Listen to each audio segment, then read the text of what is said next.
السلام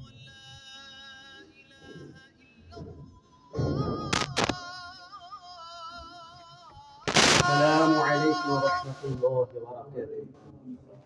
أشهد أن لا إله إلا الله.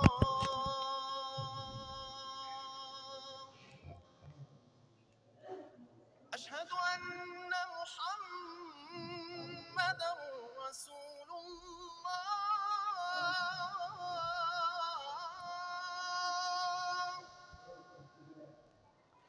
أشهد أن محمدًا رسول الله.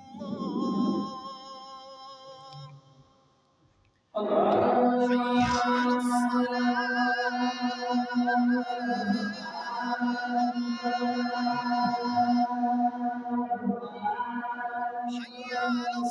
حي على حي على الفلاح.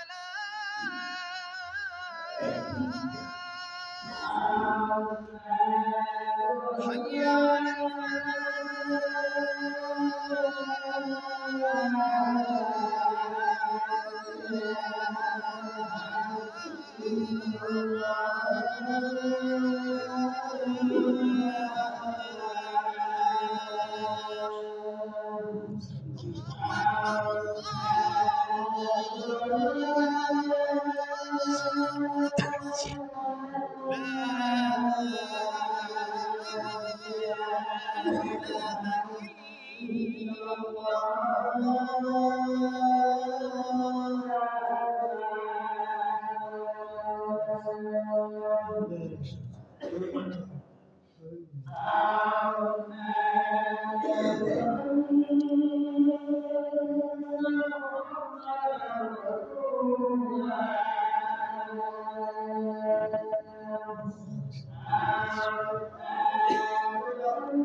الله.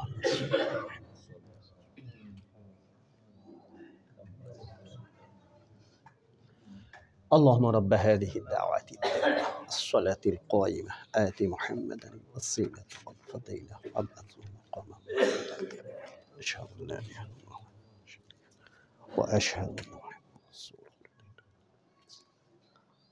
صلى الله عليه وسلم.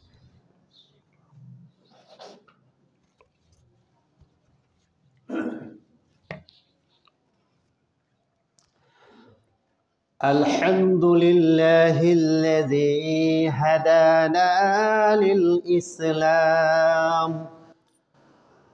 وخلقنا لعبادته ونهانا عن الشرك به فيها والصلاة والسلام على سيد الأنبياء والمرسلين الذي هو أسوة حسنة لنا والذي ترك الأمة على المحجة البيضاء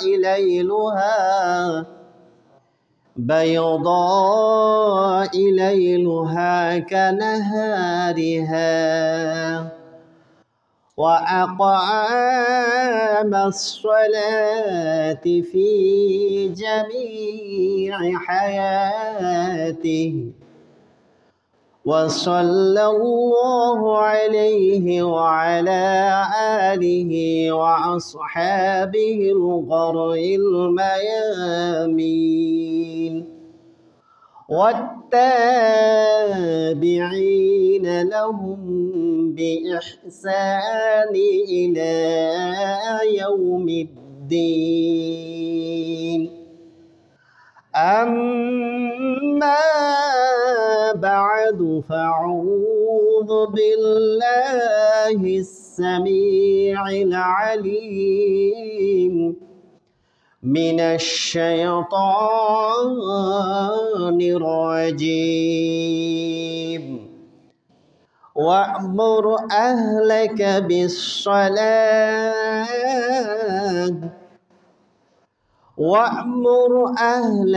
بالصلاة واصطبر عليها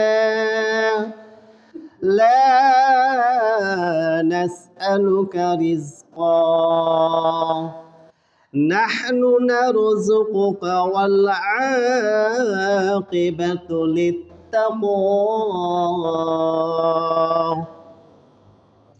সূরা আত-তাহা 132 নম্বর আয়াত। সমস্ত প্রশংসা সেই মহান আল্লাহ তাআলার জন্য যিনি আমাদেরকে অধ্যকার জুমআয় উপস্থিত হওয়ার তৌফিক দান করলেন। সকলে বলি আলহামদুলিল্লাহ। অসংখ্য দরুদ এবং সালাম বর্ষিত হোক বিশ্ব রাসূল নবী মুহাম্মদের উপরে। সকলে বলি সাল্লাল্লাহু আলাইহি ওয়াসাল্লাম।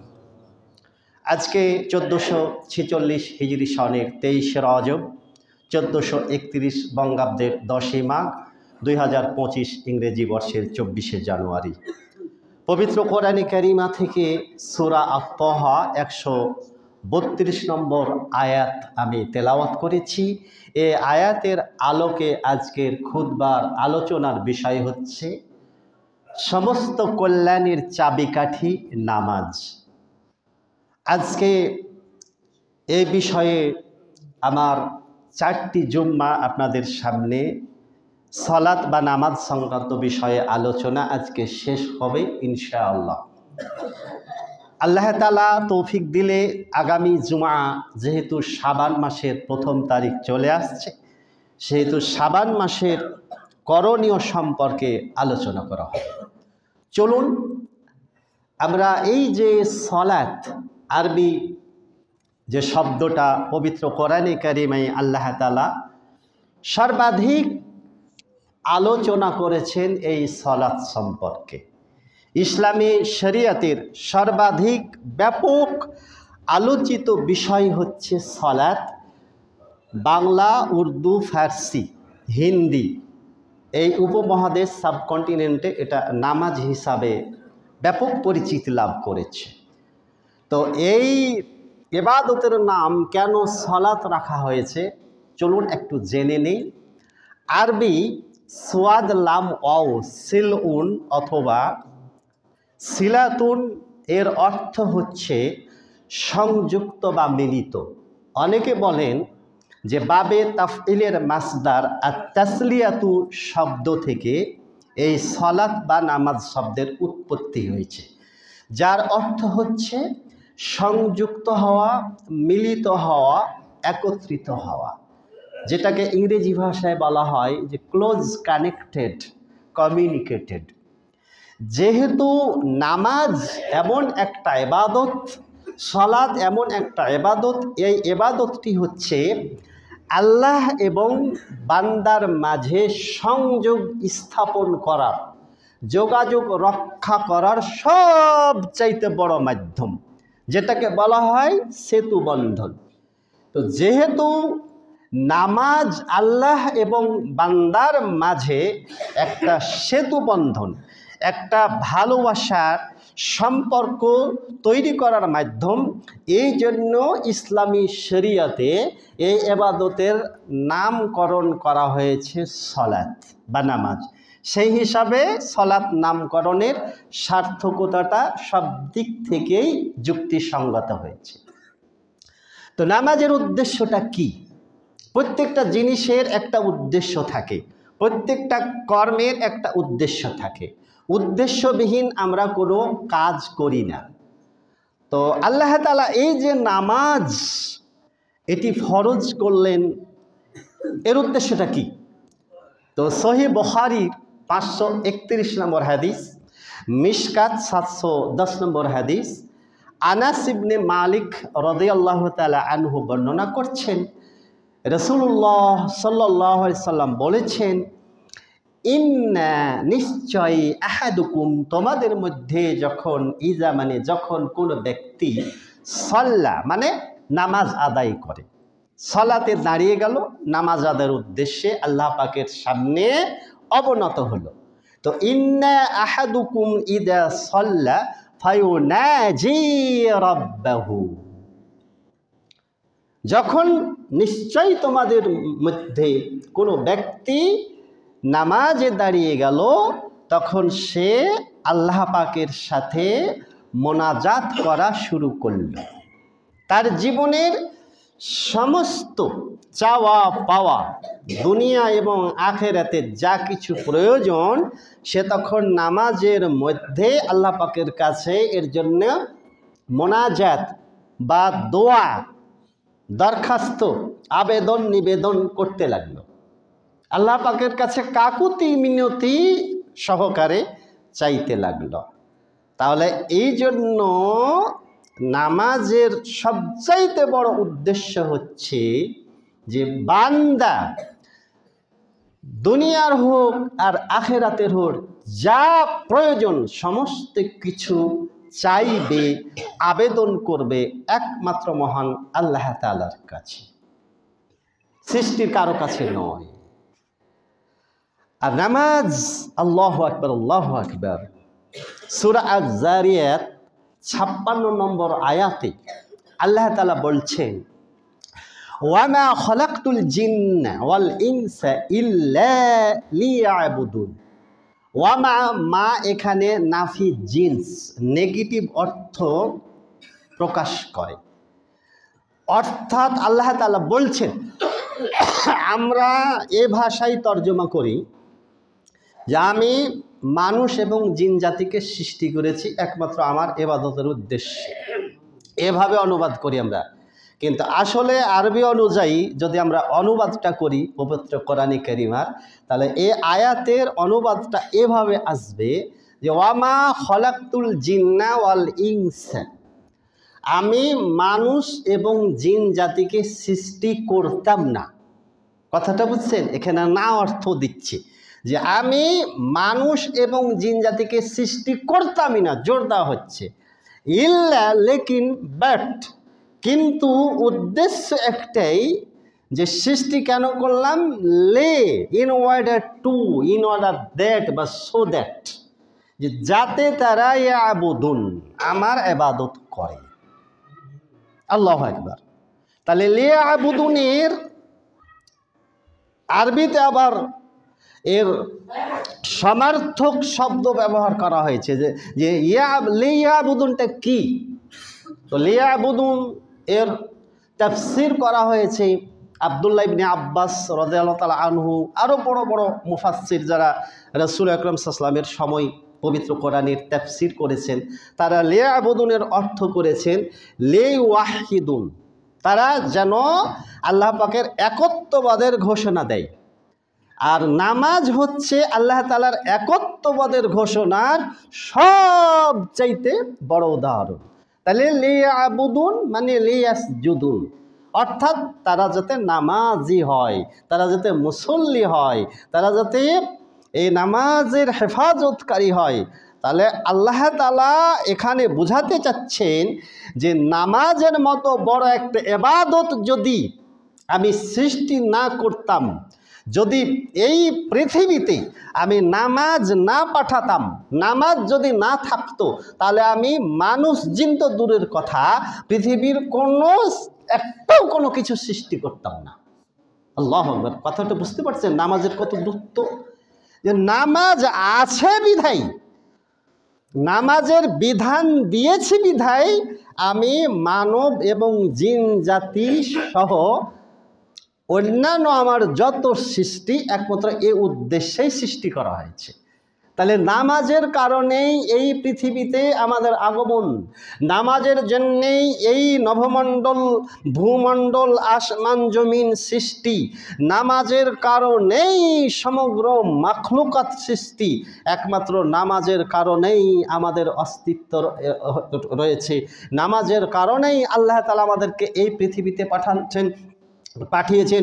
যদি নামাজ না থাকতো আল্লাহ আমাদের সৃষ্টি করতেন না, আমরা একেবারে ওই শূন্য জগতের বাসিন্দা হয়ে সেখানে থেকে যেতাম, আমাদের কোনো অস্তিত্বই থাকতো না, আমাদের কোনো পরিচিতি থাকতো না।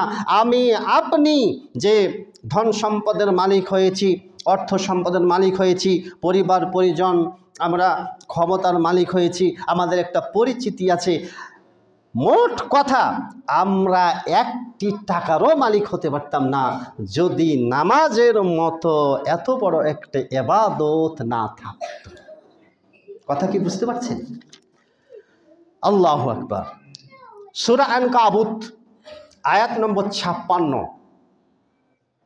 আল্লাহ তাআলা মানুষকে পরম স্নেহ, দরদ, আদর, ভালোবাসা, পরম মমতা মাখানো ডাক দিয়ে আল্লাহ তাআলা বলছেন, ইয়া ইবাদিয়াল্লাযীনা আমানু ইন্না আরদি ওয়াসিআহ। আল্লাহ তাআলা বলছেন, হে ঈমানদার বান্দাগণ, আমার বান্দাদের মধ্যে যারা ঈমান এনেছো অর্থাৎ মুমিন মুসলিম যারা, তাদেরকে আল্লাহ তাআলা ডাক দিয়ে বলতেছেন, আশ্বস্ত করছেন, নিশ্চয়তা দিচ্ছেন, ইন্না আরদি ওয়াসিআহ, নিশ্চয় নিশ্চয় আমার এই জমিন হচ্ছে অনেক প্রশস্ত, very spacious, very wide and large, very huge, broad. এখানে আল্লাহ তাআলা বলছেন যে দেখো, হ্যাঁ আমার বান্দারা, মুমিন বান্দারা, ইমানদার বান্দারা, আমার এই জমিন যেহেতু প্রশস্ত, আমার এই জমিন যেহেতু বিস্তৃত, সেহেতু তোমাদের রুজি রোজগারের পথটাও বিস্তৃত। আল্লাহ তাআলা বলছেন যে যেহেতু এই জমিন বিস্তৃত, তো এই জমিনে তোমরা যদি দুনিয়ার জীবনে রুজির প্রশস্ততা আনতে চাও, তোমরা যদি ধনী হতে চাও, তোমরা যদি ধন সম্পদের প্রাচুর্য বাড়াতে চাও, তোমরা যদি তোমাদের সম্পদের বরকত বাড়াতে চাও, তোমরা যদি দারিদ্র্যমুক্ত অভাবমুক্ত পরিবার সমাজ দেশ গঠন করতে চাও, শর্ত একটাই, প্রি কন্ডিশন। আল্লাহ কি বলছেন? ফা'বুদুন, তাহলে তোমাদের কর্তব্য হচ্ছে তোমরা একমাত্র আমারই ইবাদত করো। সূরা কাউসারে কি বলা হচ্ছে? আল্লাহ তাআলা বলছেন দ্বিতীয় আয়াতে, দুটো ভাগ আছে, দুটো ইবাদতের কথা। তার মধ্যে প্রথমেই বলা হচ্ছে ফাসল্লি লিরাব্বিক, ফাসল্লি লিরাব্বিক, অতএব তোমাদের রব যিনি, তোমাদের প্রভু যিনি, তোমাদের প্রতিপালক যিনি, তোমাদের লালন পালনকারী যিনি, তারই উদ্দেশ্যে, তারই সন্তুষ্টির জন্য তোমরা সালাত আদায় করো। এ হলো ফা'বুদুনের তাফসীর। সূরা আরাফ আয়াত নম্বর 56, আল্লাহ তাআলা বলছেন ওয়ালাউ আন্না আহলাল কুরা আমানু, যদি এই জনপদের বাসিন্দা, যদি এই পৃথিবীর এই জমিনের অধিবাসীগণ তারা কি করত, ওয়ালাউ আন্না আহলাল কুরা আমানু, তারা যদি যথাযথই আমার উপরে বিশ্বাস স্থাপন করত, আমার উপরে ভরসা করত। নজরুল বলছেন অমন কারো ভরসা করিস নে তুই, এক আল্লাহর ভরসা কর। আল্লাহ যদি সহায় থাকেন কিসের ভাবনা কিসের ডর। আল্লাহ বলতেছেন তোমাদের আশা ভরসা, তোমাদের আস্থা যদি আমার উপরে প্রকট হয়, দৃঢ় হয়, আমি কি করব? অবশ্যই অবশ্যই লা ফাতাহনা আলাইহিম বারাকাতিম মিনাস সামাই ওয়াল আরদ। আল্লাহ তাআলা বলছেন অবশ্যই অবশ্যই আসমান এবং জমিনের আবওয়াব বারাকাতি মিনাস সামাই ওয়াল আরদ। আল্লাহ বলছেন আসমান এবং জমিনের রহমতের বরকতের যত দরজা রয়েছে সমস্ত দরজা আমি তোমাদের জন্য কি করব? উন্মুক্ত করে দেব, খুলে দেব। ফাতাহনা মানে কাশাফনা, খুলে দেব। আর বারাকাত মানে খয়রাত, যত কল্যাণ রয়েছে, যত প্রাচুর্য রয়েছে আমি একেবারে তোমাদের জন্য উন্মুক্ত করে দেব। তাহলে নামাজ হচ্ছে দুনিয়ার জীবনে রুজির প্রশস্ততা, আর্থিক সচ্ছলতা, প্রাচুর্য এবং বরকত লাভের গ্যারান্টি। আল্লাহ তাআলা নামাজের মতো একটি বড় ইবাদত, এই ইবাদতের মাধ্যমে শুধু আমরা পরকালীন জীবনে কল্যাণ লাভ করব এমনটি কথা নয়। আল্লাহ তাআলা এই ইবাদতের বিনিময় হিসাবে আল্লাহ তাআলা মুমিন বান্দাদেরকে ভালোবেসে তিনি দুনিয়াতেও এই নামাজের মতো একটি বড় ইবাদতের পুরস্কার দিয়ে থাকেন, নগদ পুরস্কার। যেহেতু ইমানদার মুমিন মুসলিম বিশ্বাসপরায়ণ ব্যক্তিগণ পরকালকে টার্গেট করে আমল করে, এই জন্য আল্লাহ তাআলা শুধু তাদের জন্যে পরকালটাকে বরাদ্দ রাখেননি, বরঞ্চ আখেরাতের সাথে সাথে আল্লাহ তাআলা আমাদেরকে দুনিয়াটাও ফ্রি করে দিয়েছেন। কিন্তু যেহেতু বেধর্মী, অমুসলিম, ইহুদি, নাসারা, কাফের, হিন্দু, বৌদ্ধ, খ্রিস্টান এদের মূল টার্গেট হচ্ছে দুনিয়া, এজন্য এরা দুনিয়া পাবে, কিন্তু এদের জন্যে আখেরাতে আল্লাহ পাকের পক্ষ থেকে কোনো কিছু বরাদ্দ নেই। আমরা এই যে সুন্দর একটা দোয়া পড়ি, কি দোয়া পড়ি? রব্বানা আতিনা ফিদ দুনিয়া হাসানাতাও ওয়া ফিল আখিরাতি হাসানাতাও ওয়া কিনা আযাবান নার। মহান আল্লাহ তাআলা এখানে দুনিয়াটাকে মুকদ্দম করেছেন, দুনিয়াকে আগে নিয়ে এসেছেন। মুমিন বান্দাগণ তাদের দোয়া, তাদের দরখাস্ত, তাদের আবেদন, তাদের চাওয়া পাওয়া আল্লাহ পাকের কাছে তুলে ধরে এ ভাষায়, রব্বানা, ও আমাদের প্রভু, প্রভু হে, হে আমাদের রব, হে আমাদের প্রতিপালক, আতিনা ফিদ দুনিয়া হাসানা। রব্বুল আলামিন দুনিয়ার জীবনের যত কল্যাণ রয়েছে সমস্ত কল্যাণ তুমি আমাদেরকে দান করো। তাহলে প্রথমে আমরা কি চেয়েছি? দুনিয়া চেয়েছি, তাই না? এরপরে বলা হচ্ছে রব্বানা আতিনা ফিদ দুনিয়া হাসানা ওয়া ফিল আখিরাতি হাসানা, এবং আখেরাতের জীবনের যত কল্যাণ রয়েছে, যত পুরস্কার রয়েছে, যত নিয়ামত রয়েছে রব্বুল আলামিন, সেগুলো তুমি আমাদেরকে দান করো, আমরা এগুলো তোমার কাছে চাই। এরপরে আমাদের চাওয়া পাওয়া সবচাইতে বড় যেই ভয়ঙ্কর ভীতিপ্রদ বিষয়টা হচ্ছে ওয়াকিনা আযাবান নার। জাহান্নাম যেহেতু তোমার শাস্তি, জাহান্নাম যেহেতু তোমার পক্ষ থেকে আমাদের জন্য একটা ভয়ানক আযাবের বিষয়, অতএব তুমি আমাদেরকে জাহান্নামের আগুন থেকে হেফাজত করো, রক্ষা করো। আমি আপনি যদি আদার্স আর অন্য কোনো দোয়া না করি আল্লাহ পাকের কাছে, একজন মুমিন ব্যক্তি যদি শুধু এই দোয়াটি আমল করে যথেষ্ট।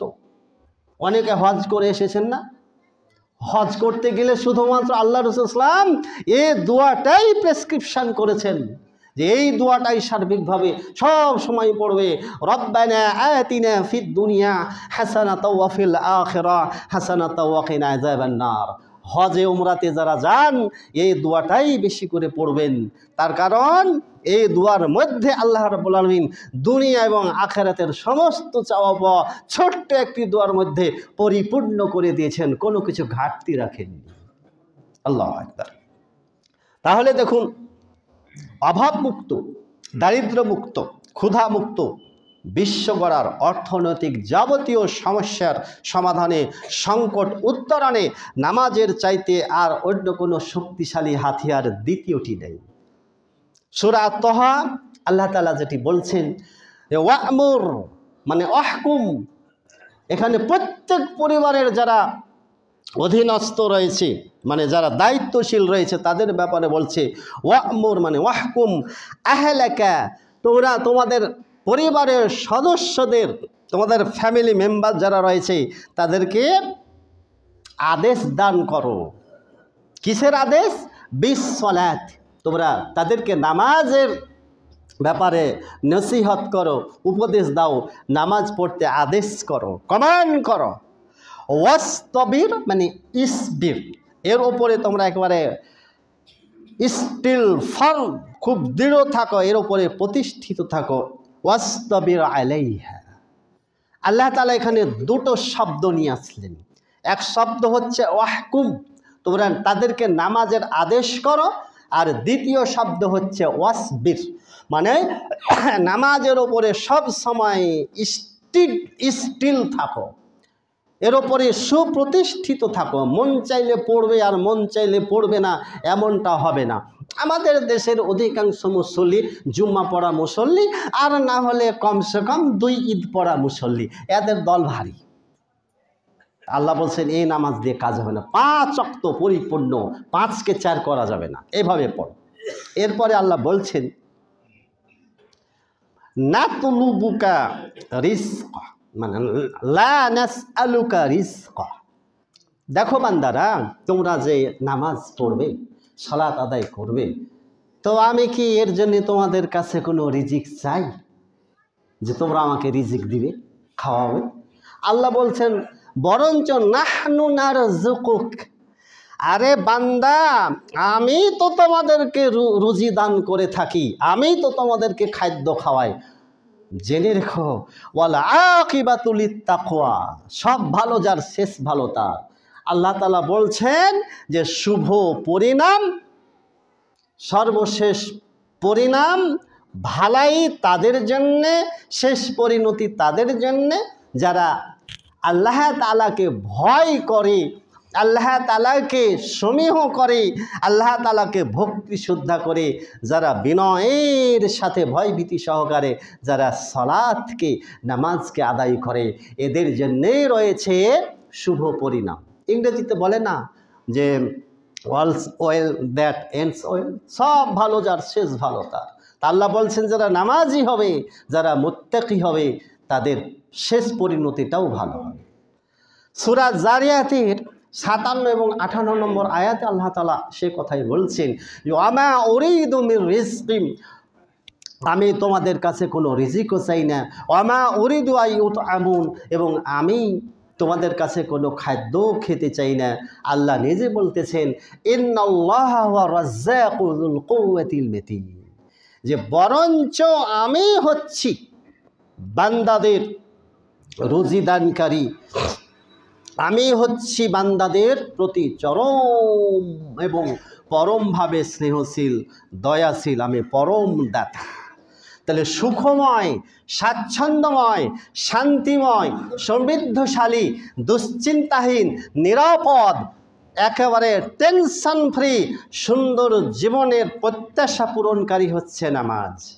তাফসীর ইবনে কাসির এই আয়াতের ব্যাখ্যায় বলা হচ্ছে, আল্লাহ রাসূল সাল্লাল্লাহু আলাইহি ওয়াসাল্লাম বলছেন ইযা আকামতাস সালাতা, যদি তুমি সালাতকে প্রতিষ্ঠিত করো, যদি তুমি নামাজকে কায়েম রাখো, যদি তুমি নামাজটাকে ঠিকঠাক রাখো, তুমি তোমার নামাজটাকে যদি সুন্দর করে আদায় করো, আল্লাহ রাসূল সাল্লাল্লাহু আলাইহি ওয়াসাল্লাম বলছেন আতাকার রিজকা, আতাকার রিজকা, তোমার কাছে রুজি চলে আসবে, তোমার কাছে আল্লাহ পাকের পক্ষ থেকে রুজি চলে আসবে, তোমার কাছে আল্লাহ পাকের পক্ষ থেকে ধন সম্পদ চলে আসবে, তোমার কাছে আল্লাহ পাকের পক্ষ থেকে সমস্ত চাওয়া পাওয়া আল্লাহ তাআলা প্রেরণ করবেন, তুমি পেয়ে যাবে তোমার প্রার্থিত প্রত্যাশিত যা তুমি চাইছো আল্লাহ পাকের কাছে। মিন হাইসু লা ইয়াহতাসিব, এমন স্থান থেকে, এমন জায়গা থেকে আল্লাহ তাআলা তোমাকে রুজি দান করবেন যার ধারণা, যার কল্পনা, যার চিন্তা চেতন তোমার মন মগজে, তোমার অন্তরে উদয় হয়নি, তুমি ধারণাও করতে পারোনি আল্লাহ তাআলা কোন উৎস থেকে তোমাকে খাওয়াবেন, তোমাকে পড়াবেন, তোমার সমস্ত ভাব প্রয়োজন পূর্ণ করবেন। তাহলে অভাব পূরণের, প্রয়োজন পূরণের, চাহিদা মেটানোর সবচেয়ে বড় মাধ্যম, সবচেয়ে শক্তিশালী হাতিয়ার হচ্ছে 5 ওয়াক্ত নামাজ। নামাজ পড়বেন, আল্লাহ পাকের কাছে পাবেন। নামাজ পড়বেন না, হয়তো আল্লাহ দুনিয়া আপনাকে দিবেন ভোগের জন্য, কিন্তু এটা ভোগ নয়, ওটা আপনার জন্য শাস্তি। সূরা রুম আল্লাহ তাআলা বলছেন 60 নম্বর আয়াতে, আওয়ালাম ইয়ারাউ আন্নাল্লাহা ইয়াবসুতুর রিজকা লিমান ইয়াশা ওয়া ইয়াকদির। আল্লাহ বলছেন যে মানুষ, সচেতন মানুষ, চিন্তাশীল মানুষ, জ্ঞানী মানুষ, শিক্ষিত মানুষেরা কি তাকিয়ে দেখে না যে মহান আল্লাহ তাআলাই তিনি তার বান্দাদের জন্যে রুজি, কোনো ব্যক্তির জন্য রুজিকে প্রশস্ত করে দেন, ব্যাপক হারে বেহিসাব অযাচিতভাবে তাকে রুজি দান করেন, এবং যাকে ইচ্ছা তার জন্য রুজি সংকুচিত করে দেন। ইন্না ফি যালিকা লাআয়াতাল লিকওমি ইউমিনুন, নিশ্চয় এর মধ্যে ঈমানদার যারা, বিশ্বাসী মুমিন মুসলিম যারা, তাদের জন্য অনেক বড় শিক্ষণীয় বা এখানে ভেরি লেসন রয়েছে, উপদেশ রয়েছে এর মাধ্যমে। দেখেন আপনার বাড়ির পাশে আপনি এই আয়াতের বাস্তবতা নিজেই আপনি নির্ণয় করতে পারবেন, প্রমাণ পাবেন যে আপনি 10 তলা আর আপনার হয়তো পাশে কুঁড়ে ঘরে বসবাস করতেছে। আপনার মাসিক ইনকাম মাসে হয়তো 1 লক্ষ টাকা, সে হয়তো মাসে 10,000 টাকাও ইনকাম করতে পারে না। এরকম হয় না? হয় না? তো এটা কে করেন? আল্লাহ তাআলার দান। তা আল্লাহ বলছেন, বান্দা তুমি নামাজি হও, আল্লাহ পাকের পক্ষ থেকে তোমার জন্য এমন উৎস থেকে আল্লাহ রুজি দিবেন যার ধারণা তুমি করতে পারোনি।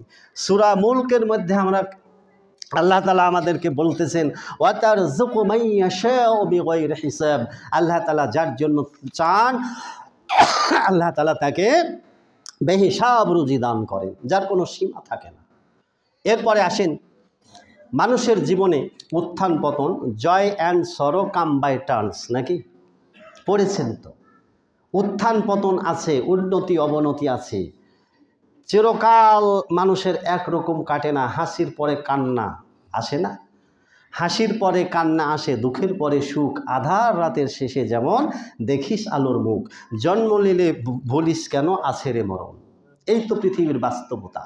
তো আমাদের জন্য বিপদ আপদ আসে, তো বিপদ আপদ যতই কঠিন হোক, সংকট যতই তীব্র হোক, সমস্যা যতই প্রকট হোক, দুঃখ কষ্ট যন্ত্রণা বালা মুসিবত যতই বড় হোক না কেন, এ সমস্ত কিছু পরিত্রাণ মুক্তি পাবেন আপনি নামাজের মধ্যে।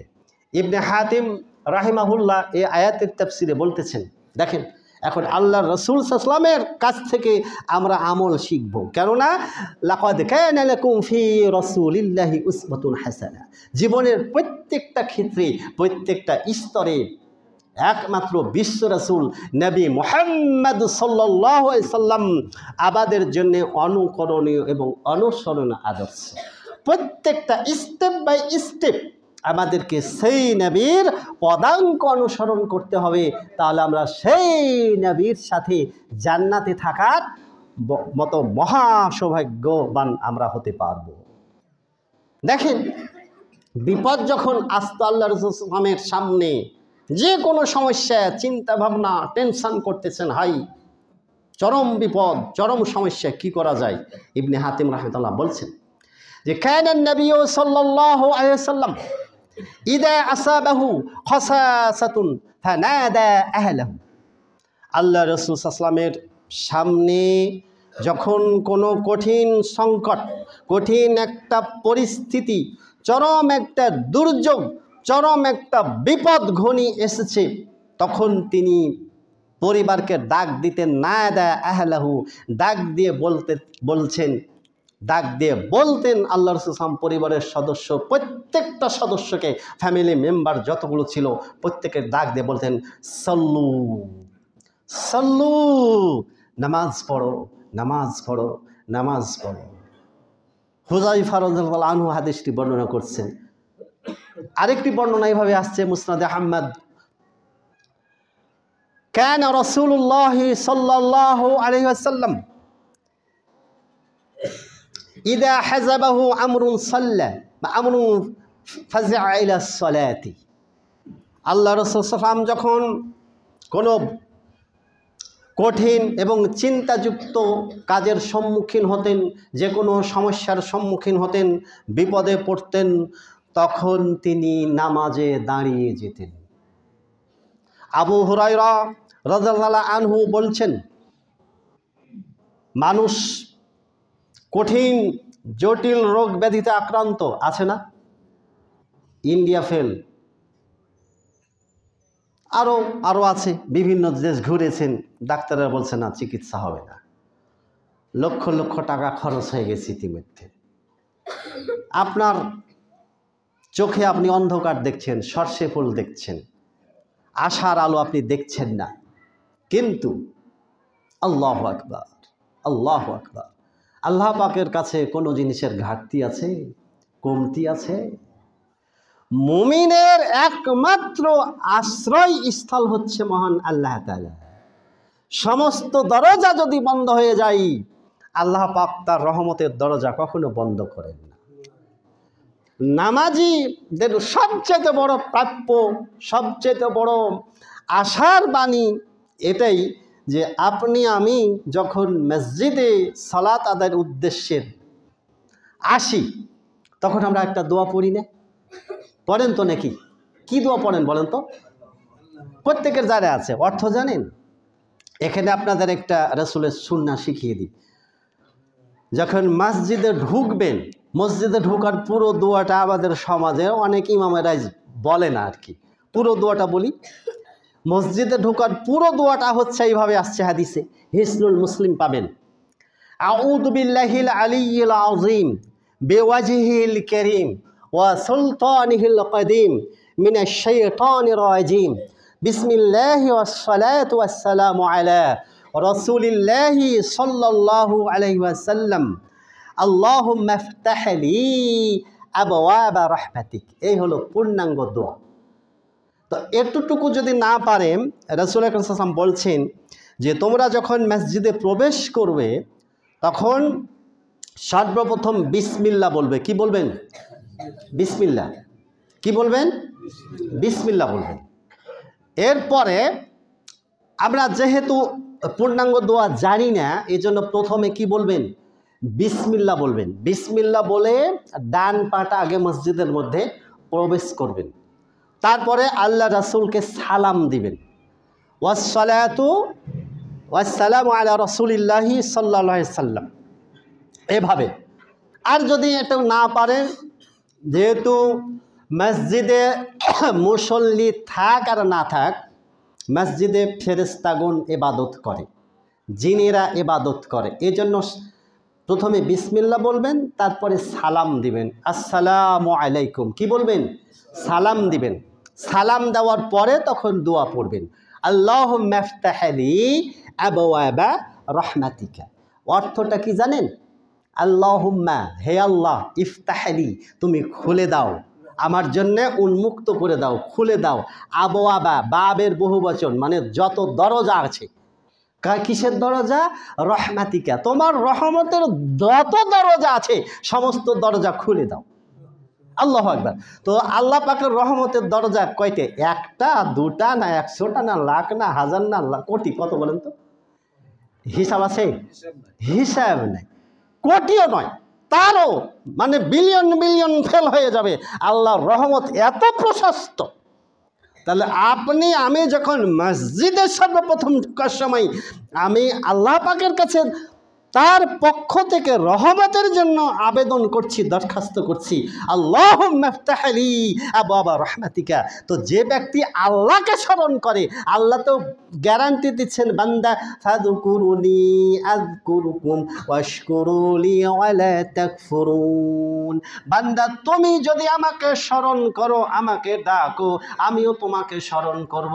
আপনাদের হাদিস জানা আছে, আল্লাহ পাকের দিকে যদি আপনি এক পা হেঁটে যান, তা আল্লাহ কয় পা হেঁটে আপনার দিকে আসে? ডবল, তাই না? এক হাত যদি আপনি আগান, আগে বাড়েন, আল্লাহ 2 হাত এগিয়ে আসেন। আপনি যদি হেঁটে যান, আল্লাহ দৌড়িয়ে আসে আপনার দিকে। তাহলে আল্লাহ পাকের রহমত কত ব্যাপক, কত বিস্তৃত। এজন্য নামাজি ব্যক্তি যারা, তারা সব সময় আল্লাহ পাকের রহমতের মধ্যে থাকে। এজন্য নামাজি ব্যক্তিদের কোনো টেনশন থাকে না, কোনো দুশ্চিন্তা থাকে না, কোনো হতাশা থাকে না, তাদের কোনো অপ্রাপ্তির বেদনা থাকে না। নামাজ এমন একটা ইবাদত। এজন্য আল্লাহ নবী বলছেন যে তুমি কঠিন জটিল রোগ ব্যাধিতে আক্রান্ত হয়েছো, দুশ্চিন্তা করো না, কুম দাঁড়িয়ে যাও, ফাসল্লি নামাজ পড়ো, কুম ফাসল্লি নামাজ পড়ো, ফা ইন্নাস সালাতা শিফাউন, ফা ইন্নাস সালাতা শিফাউন। নিশ্চয়ই নামাজের মধ্যেই রয়েছে সমগ্র রোগের প্রতিষেধক, সমস্ত জটিল কঠিন রোগ ব্যাধির চিকিৎসা, সমস্ত রোগ ব্যাধির প্রতিকার প্রতিষেধক হচ্ছে এই নামাজ। পবিত্র কোরআনে কারিমা সূরা বনী ইসরাঈলের 82 নম্বর আয়াতে আল্লাহ তাআলা সেই বিষয়টি ক্লিয়ার করে দিচ্ছেন, ওয়া নুনাজ্জিলু মিনাল কুরআনি মা হুয়া শিফাউ ওয়া রাহমাতুল লিল আলামিন। আল্লাহ তাআলা বলছেন, আমি পবিত্র কোরআনকে নাজিল করেছি। কোরআনের তাফসীর করা হয়েছে সালাত দিয়ে। ভাবতে পারে? তার কারণ যেটাই কোরআন সেটাই সালাত, সেটাই নামাজ। নামাজ আপনি কি পড়েন? কোরআন পড়েন না? এজন্য কোরআন অর্থ নামাজ নিয়ে আসা হয়েছে। আল্লাহ কি বলছেন যে আমি নিশ্চয় নামাজকে নাজিল করেছি, আর এই নামাজের মধ্যে রয়েছে মুমিনদের জন্য রহমত, মুমিনদের জন্য বরকত, মুমিনদের জন্য এই নামাজের মধ্যে রয়েছে শেফা, রোগ ব্যাধির চিকিৎসা। তাহলে চিকিৎসা কোথা থেকে নেবেন? আল্লাহ পাক যেই প্রেসক্রিপশান দিলেন, এই প্রেসক্রিপশান নির্ভুল প্রেসক্রিপশান। আল্লাহ পাকের ব্যবস্থাপনা সবচেয়ে নির্ভুল ব্যবস্থাপনা। অতএব আল্লাহ পাক রোগ ব্যাধি মুক্তি থাকার যে ওষুধ আমাদেরকে দিয়েছেন, সেই ওষুধ সেবন করবেন, ইনশাল্লাহ আপনি সুস্থ হবেন। নামাজ ছিল আল্লাহ রাসূল সাল্লাল্লাহু আলাইহি ওয়াসাল্লামের চোখের জ্যোতি, চোখের শীতলতা, অন্তরের প্রশান্তি, হৃদয় মনের আনন্দ। ইমাম ইবনে আহমদ রাহিমাহুল্লাহ বলছেন, আল্লাহ রাসূল সাল্লাল্লাহু আলাইহি ওয়াসাল্লাম যখন নামাজে দাঁড়াতেন, তখন বিনয়ের সাথে ভীত সন্ত্রস্ত হয়ে হৃদয় মন নিয়ে আল্লাহ পাকের সামনে দাঁড়াতেন। নামাজের মাধ্যমে বিশ্ব রাসূল সাল্লাল্লাহু আলাইহি ওয়াসাল্লামের চক্ষু জুড়াতো, হৃদয়, অন্তর, মন প্রশান্তি, শীতলতায়, আনন্দে ভরপুর হতো। তিনি বলতেন, জুইলাত কুররাতু আইনি, জুইলাত কুররাতু আইনি ফিস সালাতি। নিশ্চয় নামাজের মাধ্যমে আমি আমার অন্তরের প্রশান্তি, দেহ মনের প্রশান্তি খুঁজে পাই।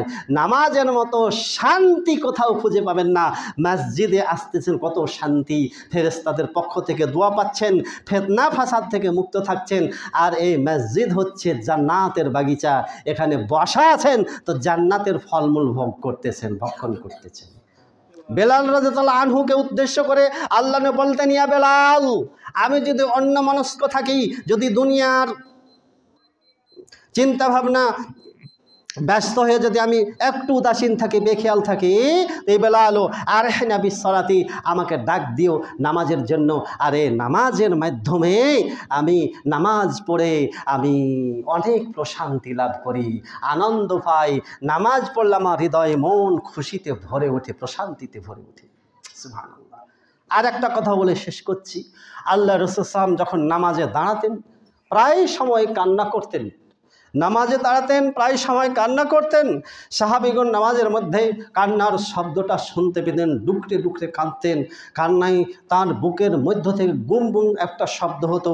আপনারা ভাত রান্না করেন, ভাত রান্না করার আগে পানিটা ফুটান না, ওই ফুটন্ত পানি কেমন শব্দ করে? আল্লাহ রসুল এভাবে কাঁদতেন। আল্লাহর নবীর এই কান্নার চিত্র আজও মক্কা এবং মদিনার মসজিদ, মক্কা এবং মসজিদে নববীতে দেখতে পাওয়া যায়, বিশেষ করে রমজান মাসে বেতর সালাতের দোয়া কুনতে। ইমামও কাঁদে, মুক্তাদিও কাঁদে, কাঁদতে কাঁদতে চোখের পানিতে বুক ভেসে যায়। আর আমাদের সমাজে দোয়া কুনুত, ছোট্ট একটা দোয়া কুনুত পড়েই চলে যায় রুকুতে বা সেজদাতে। কিন্তু মক্কা মদিনার আমগণ আল্লাহু আকবার দীর্ঘক্ষণ বেতরের কুনুতে কাঁদে। এজন্য আপনারাও একাধিক দোয়া পড়ে বেতরের নামাজে অবশ্যই কাঁদবেন, নামাজে কান্নার চেষ্টা করবেন। নামাজের মাধ্যমেই আল্লাহ পাকের রহমত বরকত রয়েছে, দুনিয়ার সমস্ত চাওয়া পাওয়া এই নামাজের মাধ্যমে আল্লাহ তাআলা আমাদের জন্য পূর্ণ করে দেবেন।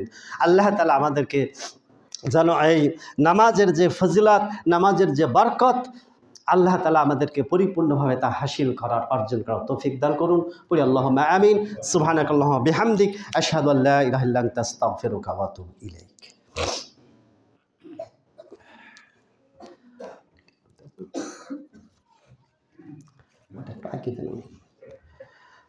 আজকে সাপ্তাহিক দান এসেছে। মুমিনুল হক মাস্টার দিয়েছেন 1000 টাকা। এরপরে শহীদুল শফি ট্রাক সমিতি 15 ট্রাক মাটি দান করেছেন। লিয়াকত দিয়েছেন 500 টাকা, বেনামি 200 টাকা, আর বেনামি আছে আপনার